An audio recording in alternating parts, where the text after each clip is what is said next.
گا. فرمایا بس جس کا بولنا میرا بولنا ہے نا، جس کو میں نے اپنا محبوب بنایا ہے، بس وہی میرا محبوب تمہارے لیے نمونہ اور اسوہ حسنہ لے کے آئے ہیں، ان کی اتباع سے میری محبت تمہیں خود بخود مل جائے گی. اور دوسرے مقام پہ اللہ تبارک و تعالیٰ نے فرمایا کہ قل، اے محبوب انہیں کہہ دیجئے. یہ قرآن مجید میں جب قل کا لفظ ہو یہ انتہائی اہم موضوع ہوتا ہے، ورنہ اللہ رب العزت ویسے بھی فرما دیتا ہے، لیکن جب وہ اپنے محبوب کو کہتا ہے کہ محبوب آپ انہیں کہیں، آپ کہیں، حالانکہ کلام تو سب کو پتہ ہے اللہ کا ہے، لیکن جب اس اہتمام کے ساتھ ذکر کیا جائے کہ محبوب آپ کہیں، کیا کہیں جی؟ فرمایا ان کان آباؤکم وابناؤکم واخوانکم وازواجکم وعشیرتکم واموال اقترفتموها وتجارۃ تخشون کسادها ومساکن ترضونها احب الیکم من اللہ ورسولہ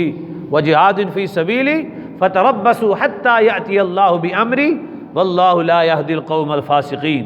اللہ رب العزت نے 8 چیزیں گنتی کرائیں جو مین ہوتی ہیں، انسان جن کے لگاؤ میں لگ کے رسول اللہ صلی اللہ علیہ وآلہ وسلم کی اطاعت و اتباع کو بھول جاتا ہے. فرمایا انہیں کہہ دیجئے اگر ہوں ان کے ماں باپ، ان کے بیٹے ہوں، ان کے بھائی ہوں اور ان کی بیویاں ہوں، ان کا قبیلہ ہو، وہ مال جو یہ حاصل کرتے ہیں، وہ تجارت جس کا انہیں کھس جانے کا خوف ہوتا ہے، وہ گھر جو یہ پسند کرتے ہیں، یہ ساری چیزیں، فرمایا سارے رشتے اور کائنات کی تجارت ہی ہوتی ہے سامنے ساری، اور گھر ہوتا ہے. فرمایا یہ ساری چیزیں اگر انہیں اللہ اور اللہ کے رسول اور جہاد سے محبوب ہو گئیں، ان کی محبت میں مستغرق ہو گئے، اللہ رسول کو بھول گئے، ان کی محبت کو بھول گئے، فرمایا پھر حتی یاتی اللہ بامرہ فتربصوا، فرمایا ان کہہ دیجئے پھر انتظار کریں، پھر ہم نہیں دیکھیں گے کون کیسا ہے. فرمایا پھر اللہ کا امر آئے گا، یہاں امر سے مراد عذاب ہے، یعنی پھر اللہ کا عذاب آئے گا جب مسلمان کو زمین تو پیاری ہوگی، گاڑی تو پیاری ہوگی، گھر تو پیارا ہوگا، بیٹا تو پیارا ہوگا، بیوی تو پیاری ہوگی، تجارت کے معاملات تو پیارے ہوں گے، لیکن دین پسے پشت جا پڑے گا، مال کے پیچھے دین کو چھوڑ دے گا، مال لے کر دین پر سودا کر لے گا، مال و متاع کے پیچھے جب یہ کام کرے گا، اللہ نے فرمایا محبوب خود ہی انہیں کہہ دیں، کل یہ کہیں کہ ہمیں سمجھ نہیں آئی تھی، پھر انتظار کریں، اللہ کا عذاب آئے گا، اور پھر اللہ کبھی ایسی فاسق قوم کو اللہ ہدایت بھی نہیں دیتا. فرمایا اتنا اعلیٰ محبوب دیا تمہیں، اس قدر بہترین دین عطا کیا، افضل کتاب عطا کی، افضل تمہیں بنایا،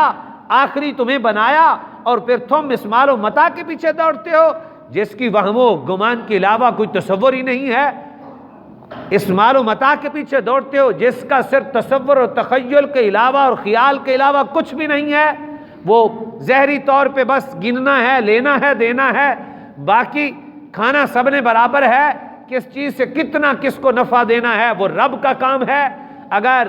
چیزوں کے جاننے سے بندہ نفع لے لیتا تو کبھی ڈاکٹر بیمار نہ ہوتے، حکیموں کو کبھی مرض نہ لگتی، انہیں پتہ ہوتا ہے اس چیز میں یہ جناب اس میں فلاں طاقت ہے، اس میں فلاں طاقت ہے، اس میں فلاں طاقت ہے، لیکن بیمار وہ بھی ہوتے ہیں، ضعیف وہ بھی ہوتے ہیں، کمزور وہ بھی ہوتے ہیں، غذائیں ان پر بھی اٹیک کرتی ہیں. معلوم ہوا اشیاء سے نفع دینا بھی رب کا کام ہے،